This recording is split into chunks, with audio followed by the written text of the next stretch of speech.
As if you need a reason to drink coffee. Well, today is National Coffee Day, so go ahead, enjoy a cup or two.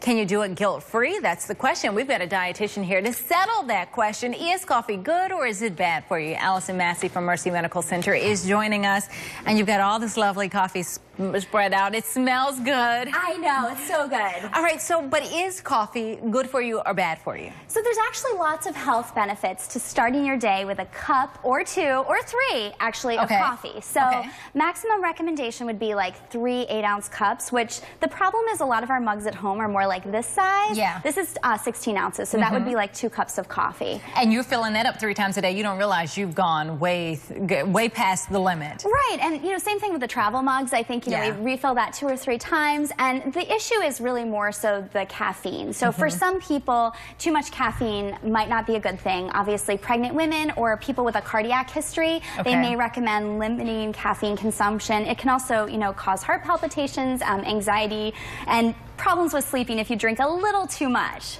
That just has never happened for me. All right. But also some other good things, that the antioxidant. I mean, there are good components of it. So we think of caffeine, but really, the bean has so many antioxidants.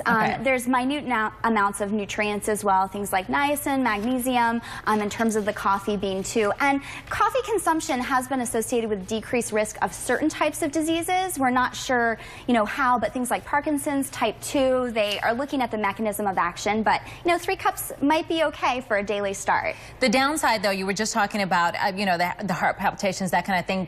Does it put you at risk of a greater risk of heart attack? That's one of the things you hear. Well, I think it causes a mild elevation in terms of blood pressure. It doesn't cause hypertension, which is important to note. But yeah, that mild elevation obviously might not be a good thing for some people, but for most people, okay. And some of the bigger problem comes in when you have more coffee, or even the 1 or 2 cups. It's what you put in it. The black coffee itself is probably all right, but if the sugar and the creamers. The sugar and the creamers, that's where we need to watch out. So too much added sugar and creamer, obviously not a good thing, but there's plenty of ways you can kind of flavor your coffee. I like to use cinnamon sticks, and you put a little of that in your coffee grounds. That gives it a nice, good flavor. And for people that have issues in terms of coffee bothering their stomach, they might want to try a dark roast coffee. Actually, that can stimulate less gastric secretions, or adding milk or non-dairy milk to your coffee can be helpful. Well, there you go. You don't have to feel guilty about drinking a cup or 2, or at the most 3 8-ounce cups today. So when you get beyond that, that makes a difference. And on this shift, sometimes that's hard. Jonathan walks around here with a huge mug. Jonathan, I'm gonna guess that's more than 8 ounces.